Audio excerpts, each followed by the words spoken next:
Good morning students. आपको ये जान करके खुशी होगी कि विद्यालय क्या है, खुलने वाला है मंडे तक। और इसके पहले आपको बताया गया कि ईथर के बारे में बताया जा रहा था, ईथर वाला चैप्टर चल रहा था। इसमें नेक्स्ट हेडिंग आपको पढ़ना है डाई एथिल ईथर बनाने की प्रयोगशाला विधि। डाई एथिल ईथर का फार्मूला क्या होता है? इसका फार्मूला होता है C2H5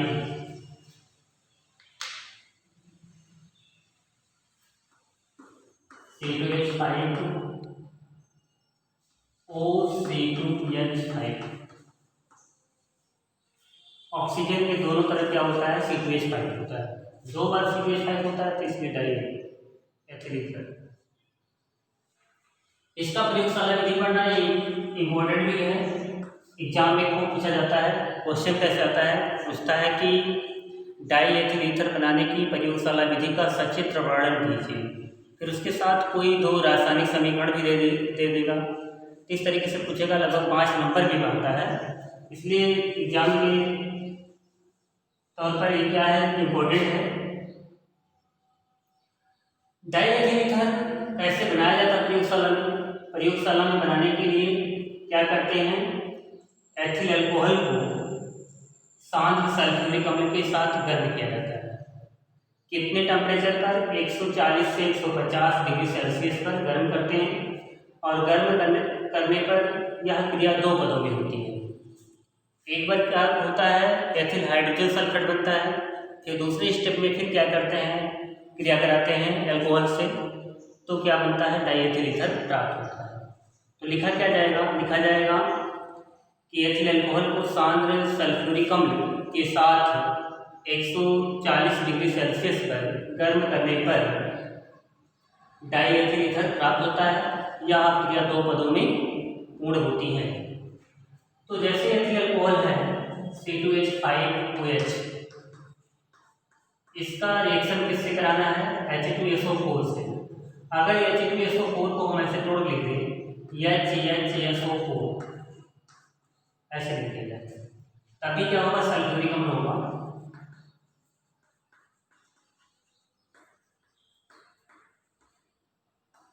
ये आपका रहा है एथिल अल्कोहल। अब आगे क्रिया करके क्या बनाएंगे हम?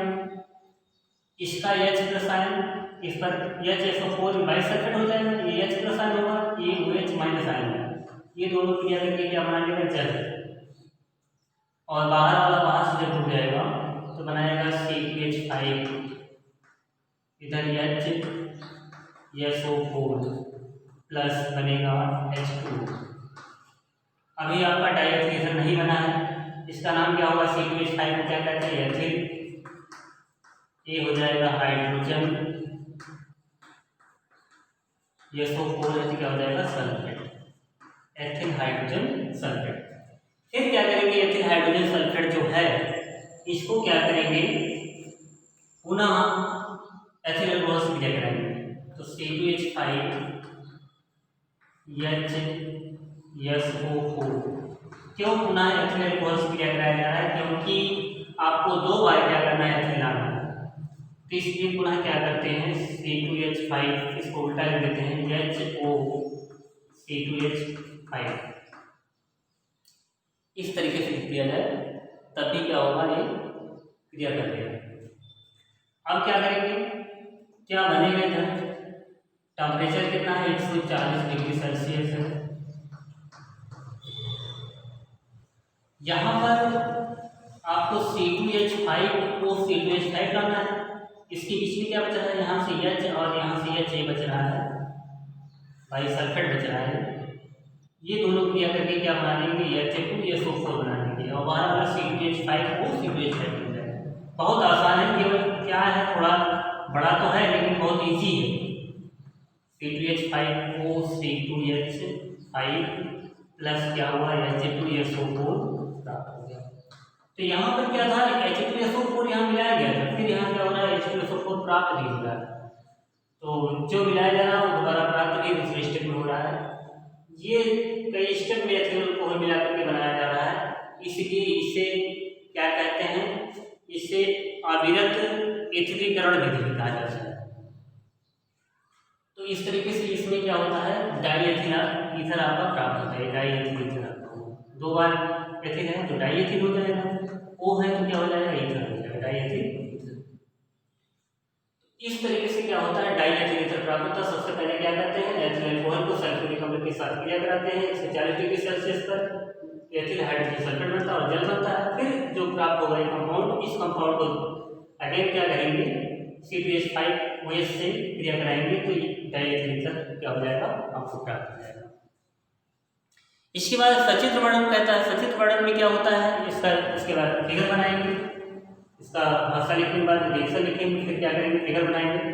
फिगर में आपका फिगर था, तो इस फिगर में क्या है, एक गोल पेदी का फ्लास्क होता है, इसमें टीप लगा होता है, फिर यहाँ थर्मामीटर लगा होता है, कंडेंसर होता है, एडाप्टर होता है, फिर यहाँ पर ड्राई होता है, रिसीवर। लेकिन इस उपकरण को चित्रानुसार क्या करते हैं, व्यवस्थित कर लेते हैं। एक गोल पेदी के आसन्न फ्लास्क में एथिल अल्कोहल और शांत सल्फ्यूरिक अम्ल का मिश्रण 2:1 के अनुपात में लेते हैं और इससे क्या करते हैं, इसमें एथिल अल्कोहल ऊपर से क्या करते हैं, धीरे धीरे बूंद के रूप में गिराया जाता है। यहाँ पर शांत सल्फ्यूरिक अम्ल के विलयन में एथिल अल्कोहल के द्वारा क्या करते हैं, इसमें गिराते रहते हैं। यहाँ बालू स्मोक लगा होता है, बालू स्मोक से क्या करते हैं, इसको बर्नर की सहायता से इसको क्या करते हैं, गर्म करते हैं। जब गर्म करेंगे 140 से 150 डिग्री सेल्सियस तक गर्म करते हैं, यहाँ टेम्परेचर इसको मापते रहेंगे थर्मामीटर से। फिर यहाँ से जो गैस निकलेगा वो गैस क्या बनेगा, डाई एथिल ईथर बनेगा। यहाँ से जो गैस बनेगा इसको कंडेंसर दिया जाएगा, कंडेंसर में क्या होगा, ठंडा होगा।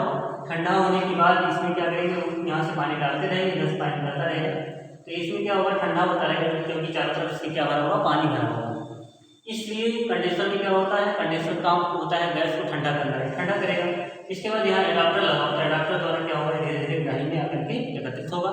इसके चारों तरफ क्या भरे होते हैं, बर्फ भरे होते हैं, जिससे क्या होता है, ये आसानी से यहाँ पर ईथर प्राप्त हो जाता है। और इसमें ईथर जो प्राप्त होता है, अगर उसमें अशुद्धियाँ होती हैं, इसमें निर्जल कैल्शियम क्लोराइड डाल दिया जाता है, जिससे इसमें अशुद्धियाँ क्या हो जाती हैं, दूर हो जाती हैं और इस प्रकार शुद्ध डाई एथिल ईथर प्राप्त हो जाता है। तो डाई एथिल ईथर बनाने का एक प्रयोगशाला विधि का सचित्र वर्णन हो गया। इसके बाद इसका भौतिक गुण आता है। इसके भौतिक गुण क्या होते हैं, इसका भौतिक गुण जो होता है, फिजिकल प्रॉपर्टीज।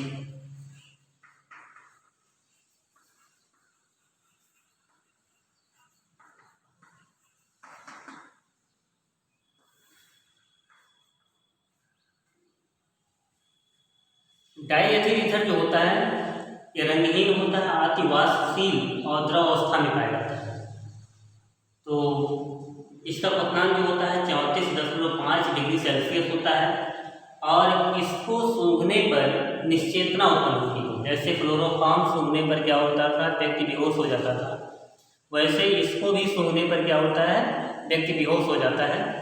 लेकिन क्लोरोफॉर्म में क्या होता है, ज़्यादा देर तक निश्चेतना रहती है, इसमें क्या है, उतना देर तक नहीं रहता, इसलिए अब क्लोरोफॉर्म का यूज नहीं किया जाता है। अब ज़्यादा जो यूज किया जाता है वो किसका प्रयोग किया जाता है, ईथर का प्रयोग किया जाता है। तो इसमें क्या होता है, शल्य चिकित्सा में भी इसका प्रयोग किया जाता है, जो ऑपरेशन होता है उसमें भी प्रयोग किया जाता है, लेकिन उसमें और कुछ मिला होता है। तो शल्य चिकित्सा में भी इसका प्रयोग किया जाता है और इसकी गंध क्या होती है, मीठी होती है। ऐसा नहीं कि मिठाई तरीके से आप खा लीजिए, मीठी होती है। बस यही है कि क्या है, इसको सूंघने पर कोई विशेष गंध नहीं करता है कि जो आपको अच्छा ना लगे, रुचिकर लगे। तो इसकी गंध क्या होती है, मीठी से सूंघ सकते हैं और क्या करता है, निश्चेतना उत्पन्न करता है और ये शीघ्र वाष्पित हो जाता है। और इसका जो गंध होता है, ये जो डाई एथिल ईथर होता है, ठंडा अनुभव होता है इसका गंध। तो गर्मी जब गर्मी हो तो जब ठंडा कर यूज करने के लिए इसको प्रयोग कर सकते हैं। तो इस तरीके से ये सब इसके भौतिक गुण थे। रासायनिक गुण भी इसके बहुत ज़्यादा पूछे जाते हैं। तो ये होगा आपका प्रयोगशाला विधि और क्या हुआ, भौतिक गुण हुए। इसके बाद आपको पढ़ना है रासायनिक गुण।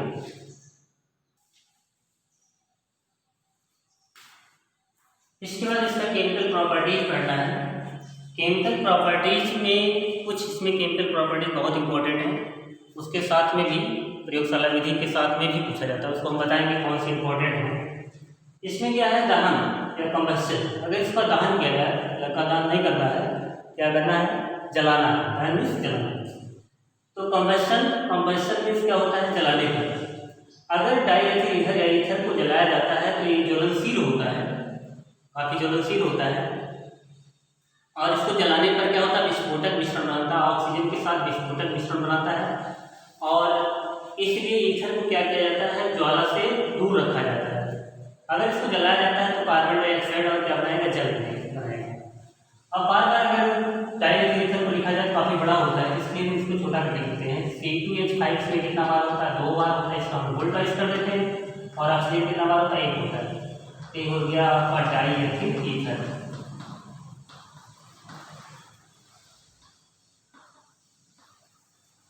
इसको क्या किया जाना, जलाया जाता है, प्लस O2 ऑक्सीजन के संपर्क में जलेगा।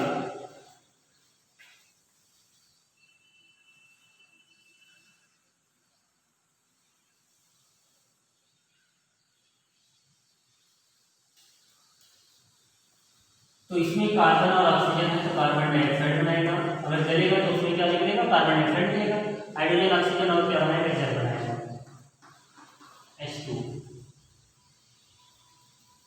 अगर इसको इक्वल किया जाए तो यहाँ पर कितने कार्बन है, 4 कार्बन है, और उधर कितना कार्बन है, 1 कार्बन। इसमें क्या कर दिया जाए, 4 से गुणा करा दिया जाए। हाइड्रोजन यहाँ 5 में 10 है, इसमें क्या किया जाए, 5 से गुणा करा दिया जाए। तो जब 5 से गुणा करा देंगे तो यहाँ पर देखा जाए 2 1 3 ऑक्सीजन है, यहाँ पर 4 2 8 8 और 5 13। अगर यहाँ पर 6 से गुणा करा दिया जाए, 6 2 12 12 1 13 हो जाएगा, इसमें क्या हो जाएगा, इक्वल हो जाएगा। तो इस तरीके से अगर इसको जलाया जाता है तो जलाने पर क्या होता है, इसमें कार्बन डाइऑक्साइड और क्या बनता है, जल बनता है। अगर जलाने के साथ साथ इसको इसका जलावटन कराया जाए,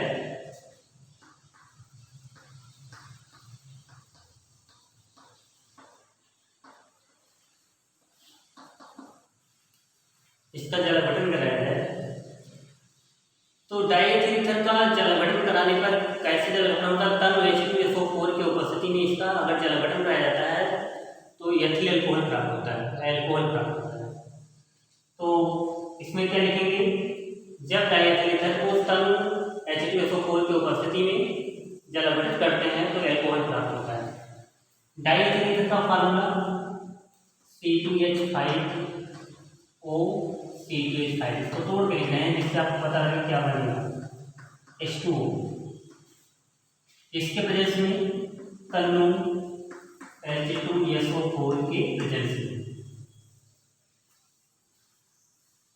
टाइरोप H2SO4 के प्रेजेंस में क्या होगा, क्या बनेगा, ये क्या है, इसको तोड़ सकते हैं HOH, H plus OH minus, इसको अगर तोड़ दिया जाए इधर H जुड़ गया, इधर क्या जुड़ गया, OH, तो क्या बना C2H5OH, C2H5OH, कितना C2H5OH बना, 2 बार, इसका मतलब है यहाँ पर बनेगा 2C2H5OH, ये तो बनेगा, और कुछ बनेगा, ये बनेगा। तो इस तरीके से आप याद रख के एकदम आसान तरीके से क्या कर सकते हैं, इसको बना सकते हैं, क्या बनेगा, इधर क्या बना, एथिल अल्कोहल बना। C2H5 को क्या कहते हैं, एथिल OH होता है तो क्या होता है, अल्कोहल, इसका नाम क्या होता है, एथिल अल्कोहल। इस तरीके से एथिल अल्कोहल प्राप्त होगा। अगर इसका फिर क्रिया कराया जाए सल्फ्यूरिक अम्ल के साथ, अगर क्रिया कराया जाए तो क्या बनेगा, सल्फ्यूरिक अम्ल के साथ क्रिया कराएंगे तो एथिल हाइड्रोजन सल्फेट बताया गया था, हो सकता है। अगर इसका फिर हाइड्रोजन आयोडाइड से क्रिया करा दिया जाए, ये पूछा गया है, इंपॉर्टेंट है। तीसरा HI से क्रिया, हाइड्रोजन आयोडाइड से क्रिया, ये रिएक्शन पूछा गया है, इंपॉर्टेंट है। अगर डाईएथिल ईथर को हाइड्रोजन आयोडाइड के साथ अभिक्रिया कराते हैं तो अभिक्रिया कराने पर इसमें क्या प्राप्त होता है, एल्किल आयोडाइड प्राप्त होता है और अल्कोहल प्राप्त होता है।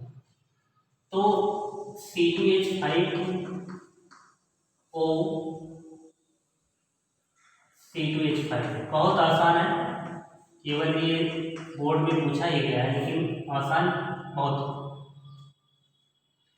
कितना ही ये देखिए क्या करेंगे, इसको जहाँ ऑक्सीजन वहीं तोड़ देंगे, इधर लिख दिए H, इधर लिख दिए I, बस क्या बनेगा C2H5OH और क्या बनेगा C2H5I।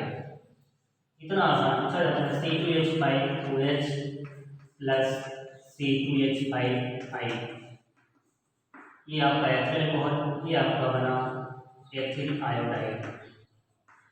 अगर रिएक्शन कराने का तरीका आपको पता है तो रिएक्शन क्या होगा, बहुत ईजी हो जाएगा, कहाँ कैसे क्या जुड़ेगा तुरंत क्या होगा, इधर आप बना सकते हैं। इसलिए HI से क्या करके क्या बनाया, एथिल अल्कोहल बनाया और क्या बनाया, एथिल आयोडाइड बनाया। ये आपका रिएक्शन।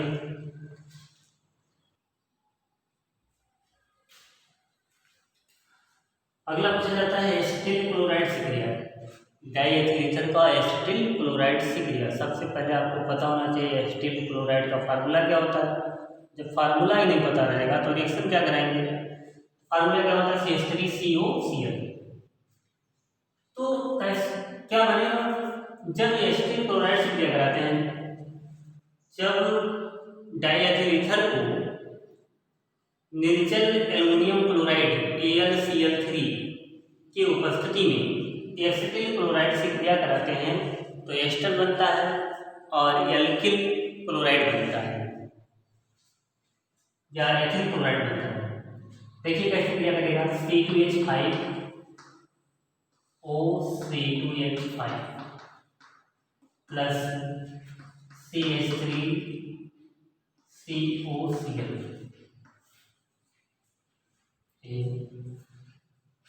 क्या बनेगा उधर, अगर देखा जाए इसमें C2H5 है, उधर से क्या हो जाएगा, Cl जुड़ जाएगा, क्या हो जाएगा, जुड़ जाएगा।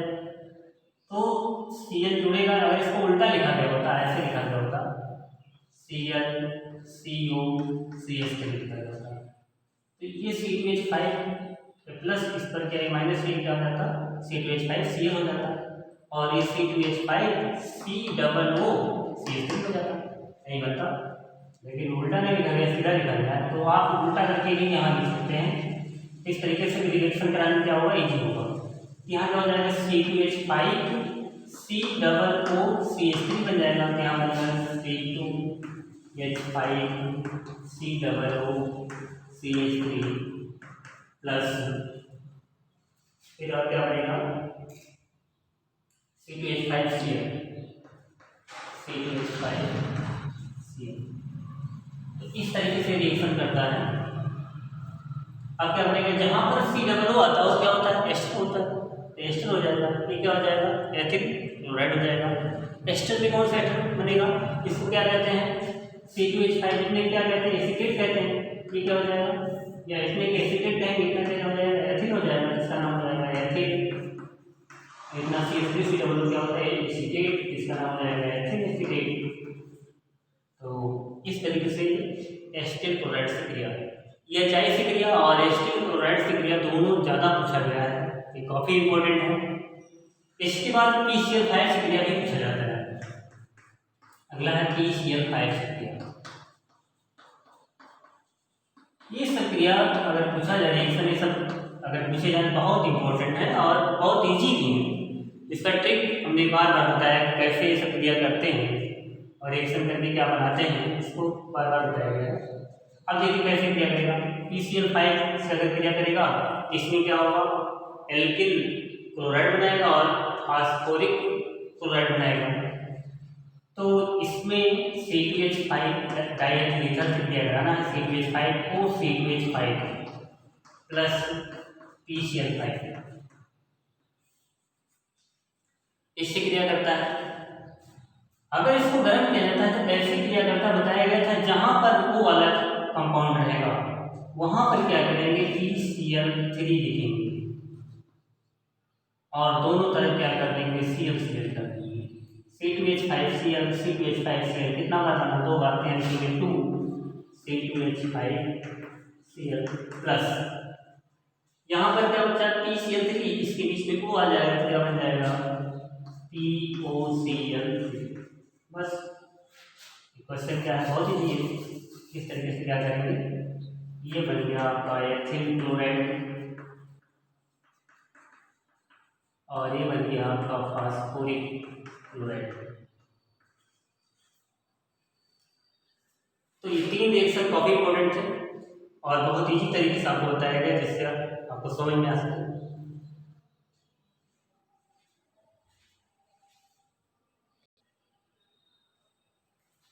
एक पूछा जाता है एसिटिक एनहाइड्राइड से क्रिया। इसमें क्या है, जब डाइएथिल ईथर को एसिटिक एनहाइड्राइड से क्रिया कराते हैं इसमें क्या प्राप्त होता है, एथिल एसीटेट प्राप्त होता है। तो इसमें क्या करेंगे, डाइएथिल ईथर को क्या करेंगे, क्रिया कराएंगे C2H5 इसको 2 बार लिख देंगे और O प्लस एसिटिक एनहाइड्राइड का फार्मूला होता है CH3COO पूरे का होल वाइज इनटू। तो यहाँ पर इसको क्या करेंगे, CH3C4 रहेगा।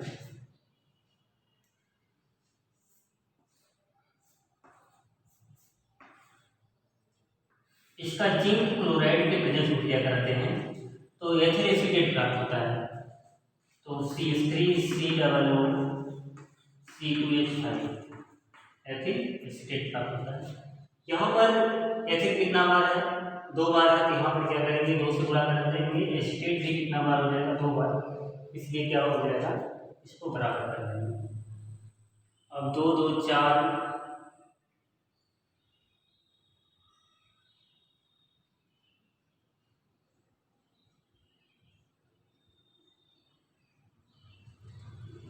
2 2 4 और यहाँ पर 2 और 2 4। यहाँ पर 2 ऑक्सीजन यहाँ पर है, 2 ऑक्सीजन यहाँ पर, 4 ऑक्सीजन यहाँ भी, 2 ऑक्सीजन 2 ऑक्सीजन 4 ऑक्सीजन इक्वल है। इसका नाम क्या है, एथिल एसीटेट। अभी यहाँ लिखा गया इससे पहले। तो ये आपका रहा है एसिटिक एनहाइड्राइड से क्रिया। इसके बाद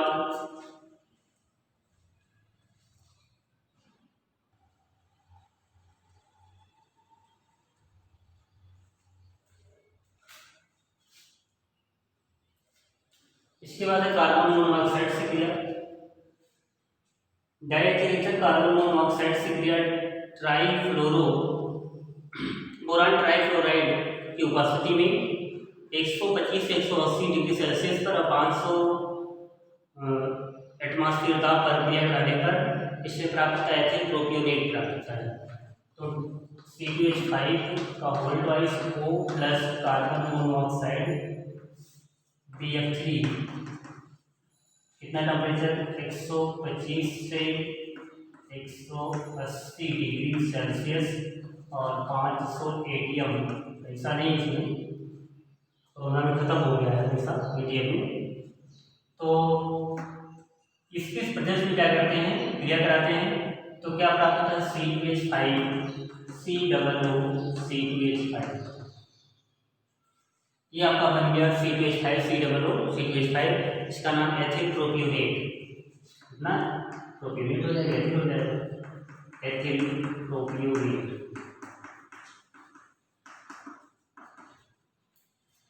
ये हो गया इसका केमिकल प्रॉपर्टीज, ये सब जो इम्पोर्टेंट रिएक्शन थे इसके बारे में बताया गया। इसके बाद डाइएथिल ईथर का उपयोग क्या होता है, डाइएथिल ईथर का उपयोग तेल, वसा, रेजिन आदि की विलायक के रूप में होता है। निश्चेतक के रूप में इसका प्रयोग किया जाता है और विग्नाड अंतर्नक में संश्लेषण तथा विलायक के रूप में प्रयोग करते हैं। शल्य चिकित्सा में निश्चेतक के रूप में प्रयोग करते हैं। तो ये सब इसका क्या हो गया, उपयोग हो गया। ये कोरोना का हमको लगता है कि लास्ट लेक्चर होगा आपके लिए। तो अब आप तैयारी करेंगे स्कूल में अगले लेक्चर के लिए। Thank you, best of luck.